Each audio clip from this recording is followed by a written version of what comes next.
नमस्कार दोस्तों, स्वागत है आपका स्टडी विथ रश्मि। दोस्तों, आप लोग के पता ही है कि बिहार में सरकारी नौकरी का पिटारा खुल चुका है और लगातार वैकेंसी पे वैकेंसी जारी किए जा रहे हैं। दोस्तों, इसी बीच एक और खुशखबरी आपके सामने लेकर के आया हूँ। यहाँ पे आप थंबनेल में देख पा रहे होंगे कि बिहार में पहली बार ERSS यानी इमरजेंसी रिस्पांस सपोर्ट सिस्टम के 19,288 पदों पर वैकेंसी आने जा रहा है। तो दोस्तों, सरकारी नौकरी की वेटिंग करने वाले अभ्यर्थियों के लिए सोने पे सुहागा, यहाँ पे लगातार वैकेंसी पे वैकेंसी जारी किए जा रहे हैं। दोस्तों, आप लोग को मालूम होगा कि इससे पहले बिहार में पुलिस के 21,391 पदों पर वैकेंसी आ चुकी है, जो कि कांस्टेबल क्या है। उसके बाद में 1275 यहाँ पे देख सकते हैं SI के हैं और यहाँ पे लगभग 40,000 के आसपास में वैकेंसी जारी हो चुके हैं। वही दोस्तों, आप लोग को देख सकते हैं BSSC सेकेंड इंटर लेवल की वैकेंसी का नोटिफिकेशन जारी हो चुका है। आपको 4th CGL भी यहाँ पे वैकेंसी जारी होने जा रहा है। यानी सभी विभागों से वैकेंसी पे वैकेंसी बिहार में जारी किए जा रहे हैं। तो दोस्तों, यहाँ पे ERSS के 19,288 पदों की बहाली की घोषणा हो चुकी है। आप लोग को ADG साहब का एक प्रेस कॉन्फ्रेंस सुनाने जा रहे हैं, जहां से आप पूरी डिटेल से समझ पाएंगे कि आपकी वैकेंसी कब आने वाली है, कितने आने वाली है और कौन कौन से पदों पर कितने कितने वैकेंसी रहेंगे। आप सभी का स्वागत है। आज दो महत्वपूर्ण विषय हैं जिन पर आपसे वार्ता करेंगे। सबसे पहले emergency response support system ERSS अर्थात डायल 112 की हाल की उपलब्धियों के बारे में आपको बता दें। 6 जुलाई 2022 को डायल 112 सेवा का प्रारंभ हुआ, जिसको कि माननीय मुख्यमंत्री बिहार के द्वारा इसका लोकार्पण किया।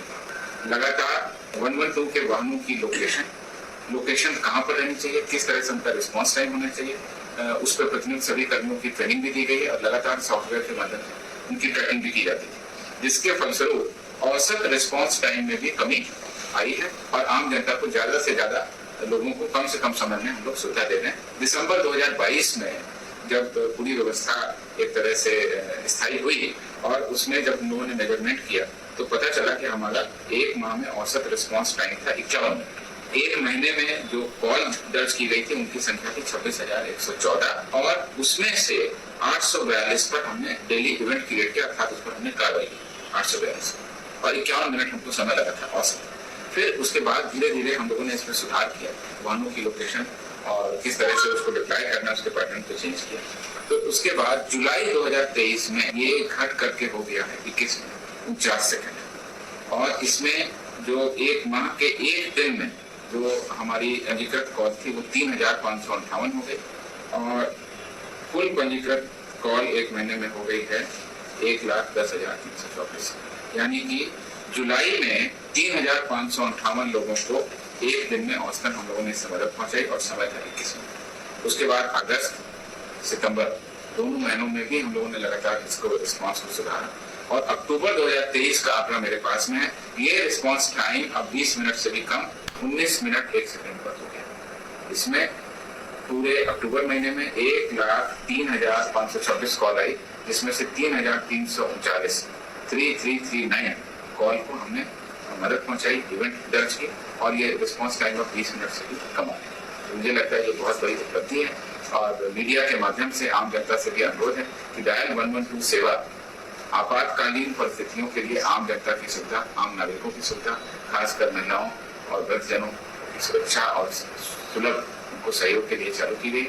इसमें पुलिस के अलावा बाकी सेवाएं जैसे आगजनी के लिए या मेडिकल के लिए उसको भी एकीकृत किया गया है। इस प्रकार से अब हम कह सकते हैं कि औसतन 20 मिनट से कम समय में पुलिस का रिस्पॉन्स हो रहा है और अधिक से अधिक मामले इसमें जनता रजिस्टर कर रही है। जहाँ पिछले वर्ष दिसंबर 2022 में एक दिन में 842 कॉल आ रही थी, वहीं इस साल बढ़ करके अब अक्टूबर 23 में 3,339 कॉल आ रही है। और पहले हम लोग एक महीने में मॉनिटरिंग करते थे, फिर 15 दिन में, साप्ताहिक और अब हम डेली मॉनिटरिंग करते हैं। और डेली मॉनिटरिंग के आधार पर 5 नवंबर 2023 की जो रैंकिंग है रिस्पॉन्स टाइम की, उसके आधार पर टॉप 5 जिले इस प्रकार: जहानाबाद औसत टाइम 7 मिनट 49 सेकंड, बेगूसराय औसत टाइम 8 मिनट 21 सेकंड, नवादा औसत time 8 minute 25 second, Purnia 8 minute 45 second और गोपालगंज 8 मिनट 49 सेकंड। ये टॉप 5 जिले हैं जिसकी 5 नवंबर की रिस्पॉन्स टाइम के आधार पर मॉनिटरिंग, अब हम लोग इसकी डेली मॉनिटरिंग करें और लगातार जहाँ पर ज़्यादा समय लगता है उनको सुधारने का, और किन कारणों से वहाँ कॉल रिसीव नहीं हो रहा है, तो रिस्पॉन्स नहीं हो रहा है, उनको सुधार करने के लिए, वाहनों को लगातार दुरुस्त रखने के लिए, कर्मियों को लगातार चौकस रखने के लिए निर्देश दिया जाए। जैसे कि आप लोग को जानकारी, फेज 2 यानी ERSS परियोजना के द्वितीय चरण हेतु सृजित पदों की संख्या, इसमें कि पुलिस इंस्पेक्टर के करीब 250 पद हैं, पुलिस सब इंस्पेक्टर के करीब 1800 पद हैं, और सिपाही के करीब 10,000 पद हैं, हवलदार के करीब 3,000 पद हैं, और चालक सिपाही के भी करीब 2,000 से अधिक पद हैं। कुल 19,288 पदों को सृजित किया गया है। इसमें 884 4 पहिया वाहन और 550 2 पहिया वाहन भी शामिल है। इस प्रकार से द्वितीय चरण के भी पूरा होने पर अब आम नागरिकों की सुविधा के लिए जो सहूलियत है, हमारी जो सुविधा है, ग्रामीण क्षेत्र में भी उपलब्ध है। तो दोस्तों आप लोग ये वीडियो देख लिए होंगे। दोस्तों उन्होंने साफ साफ घोषणा किया है कि ERSS यानी इमरजेंसी रिस्पांस सपोर्ट सिस्टम के 19,288 पद का यहाँ पे याचना आ चुकी है, और इसकी बहाली भी अब वो जल्द होने वाली है। तो देर किस बात की, आप लोग ज़ोर शोर से लग जाइए इसकी तैयारी में। और दोस्तों ये बिहार में पहली बार वैकेंसी आने जा रहा है, इसमें बहुत लोग को कम जानकारी है, तो यहाँ पे दोस्तों आपको प्रतियोगिता यानी कंपटीशन आपको भी कम देखने को